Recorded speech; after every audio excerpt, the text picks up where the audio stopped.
Welcome back to my channel. Today we are kicking off our moon month, video 1. I'm super excited. So a little about me before we jump in. I am someone who has always been obsessed with the moon. I really love it. It's been something that, as an Anishinaabe, someone who is First Nations, I've taken part in ceremonies and traditional gatherings of women who get together for the full moon each month, and it's a time for letting go of whatever's hurting us. I started really getting into my spirituality, my tradition, and my culture when I was about 19. That was almost 10 years ago, and throughout that time I've taken part in so many full moon ceremonies. I loved it because it allowed me to connect with my culture, a culture that I wasn't really raised with.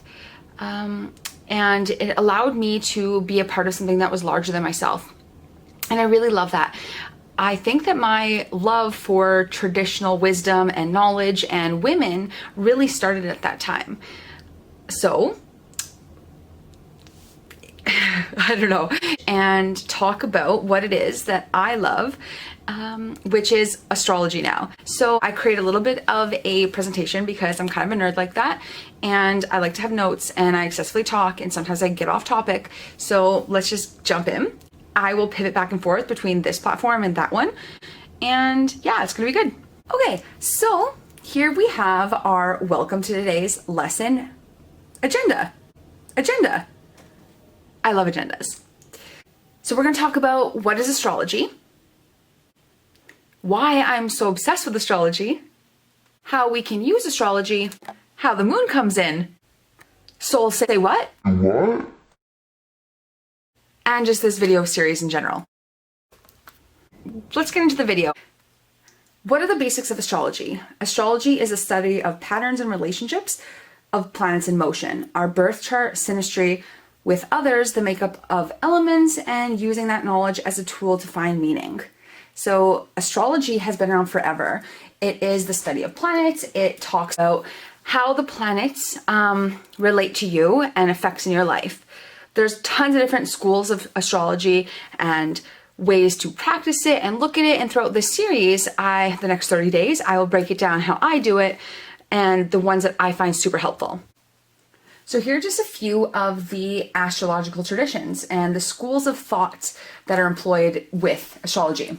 We have alchemy, chiromancy, Christianity and astrology, geomancy, esoteric astrology, numerology, I Ching, Kabbalistic astrology. As you can see here, there are so many. These are the traditional methods.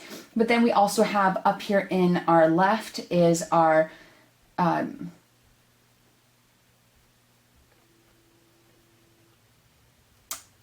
I think traditional, I don't know, agricultural astrology. So, which would be like in your farmer's almanac, you would see times to plant and sow your harvest, what kind of plants and vegetables to plant during which full moon cycle, and what different phases of the moon are good for, say, undertaking surgery, things like that. We have to remember way back in the day when maybe medicine wasn't so much a profession. It was more like a Hippocratic practice. We had people that were really spiritual, really connected to the land, and really esoteric, as it would be talked about today. But it's not really like that. It was just people being really attuned to their environment and to the world, and using the world in relationship to the planets, in relationship to God or spirituality, or however you want to look at that, the creator, you might say.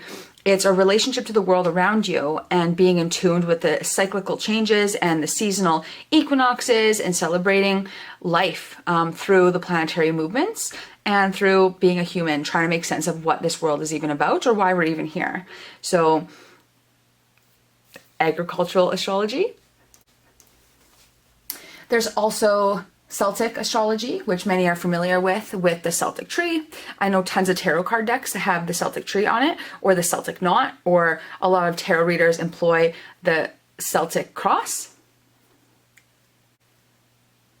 Celtic? I'd be mortified if it is called Celtic and I'm saying Celtic. Celtic. Either way, Mayan astrology, medical astrology, which I just kind of mentioned, which would be the study of like political affairs or day-to-day stuff, kind of looking at, the world.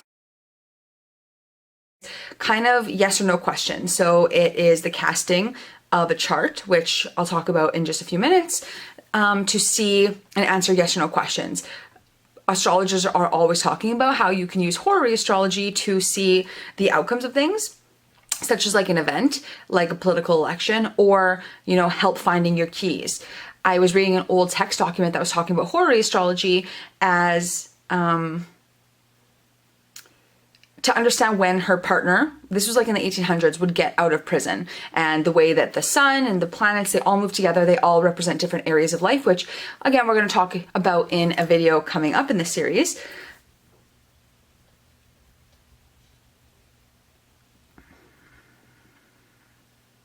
Horoscopic astrology, which people, I'm sure you know your sun sign. If you know that you're a Scorpio or a Leo or an Aries or an Aquarius, you would know which celestial constellation you were born under. So meaning like Leos are in August, Aquarius is January, the end of January, Capricorn is February, that kind of thing. Sorry, Capricorn is not February, Capricorn is December. And then we have natal astrology, which is what I love. I use natal as well as draconic and Western astrology, and we're going to talk about that.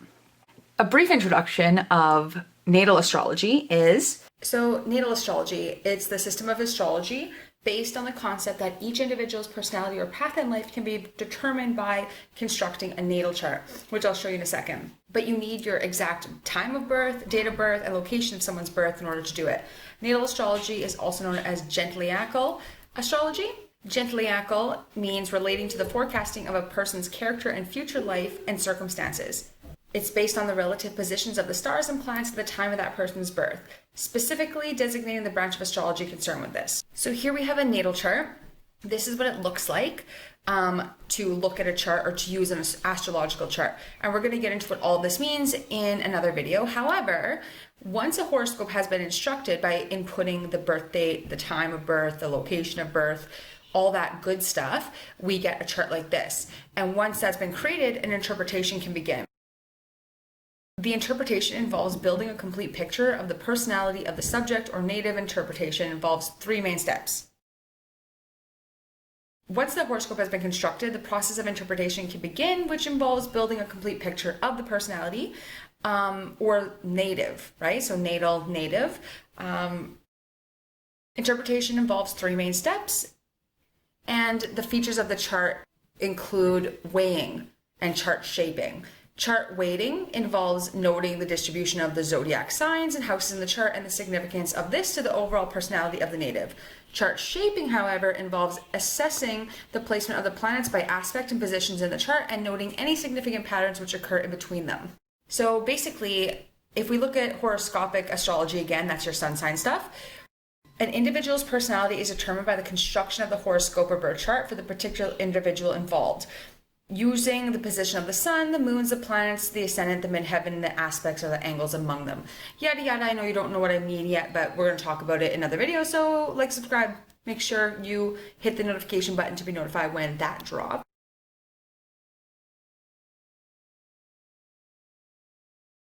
So why I'm obsessed with astrology, the moon, all this stuff? Well, like I said in the intro, it's part of my culture to be connected to the moon. As well, I have really found a great love for astrology. I went through a time in my life where I kind of always really knew what I was going to do. I always had a goal, I always had ambitions, and then I had none. I wasn't really sure who I was, and I wasn't really sure where I was going, and I wasn't really sure what I was doing, and I wasn't really sure what life was about. And astrology and learning all these things and how the world works together, and how throughout millennia there's different traditions and cultures all across the world that talk about the same themes. We all have this kind of same system of knowledge, and it's kind of like medicine. If you practice medicine or practice law, in a lot of places in the world, it's the same. I mean, some countries and cultures don't practice it the same, but I mean, even if you go to like Africa, you'll see that they have a court, they have a judicial system. They try to keep it as closely related to this as possible. They have lawyers that practice law. These are things that have gone down in our society and history as beings who follow the same suit, because if something works, it works. And astrology across, like I said, millennia, is all interconnected, interwoven. And when I was going through life, you know, just being a young 20-something-year-old, I didn't understand why the world was the way that it was. And I couldn't understand how people could be so hurt and pained and do such horrific things to each other. And I couldn't understand the suffering, and I couldn't understand all these things until I started to learn about polarities, and that for every action, there is an equal reaction, and that life is about dualities, dualistic natures, that every coin has a different side. I don't know. I'm saying all these different weird turns of phrase, but as I get older, I start to realize that they're also true. And it's because there's certain fundamental laws in this world that are just the way that things go. Natural law, natural order. And I think that before I had a really superficial understanding of spirituality and my soul as being eternal. And when I started to make sense of my soul being eternal and that I am just a soul having a human experience, it kind of took the harshness of life off a bit. It allowed me to be okay with not being perfect. It allowed me to accept myself as I am. And that is important.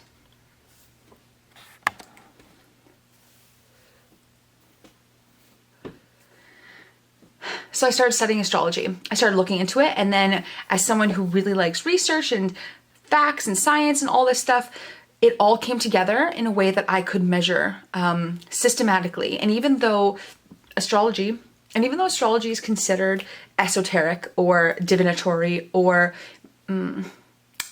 occult maybe, or not mainstream, I mean, astronomy is very much the same. Mathematics is very much the same.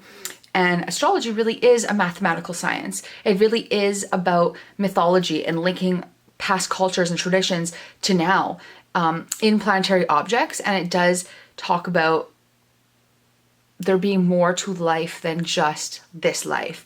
And therefore, that connected me to God in a way bigger way and gave me a sense of purpose and connectedness and the ability to be empathetic and compassionate toward myself. And I mean, if we can't do that in life, then life becomes really hard. So yeah, the moon kind of gives me meaning. And also in astrology, the moon is connected to our karma. It's connected to our soul. It's said to be our mother. It's how we speak to ourselves. It is our inner world. It is our psychological makeup. It is how we take care of others. It's our emotional self. It's our psychological, it's our psychology in a sense. And I also love psychology. I'm a psychotherapist. I'm a family social science major. I have worked with families in counseling and crisis for years on the front lines in community. So to understand all of these things and to understand my life growing up and my parents' life and these themes that reoccur in our lives, we can actually see them in astrology.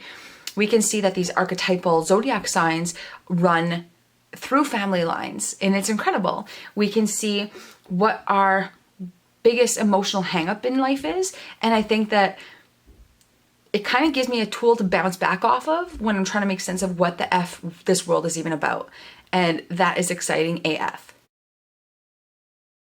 So what we're going to do in this series is we're going to talk about the different moon phases, the different moon cycles, the karmic points in a chart. We're going to talk about the nodal axes, and basically draconic astrology as well, which is the chart of your soul. We're going to break it all down in a video much like today, more in detail and going through all these different aspects. So by the end of it, you will know kind of what your emotional self is, what your emotional world is, and how you can look through karma in your chart.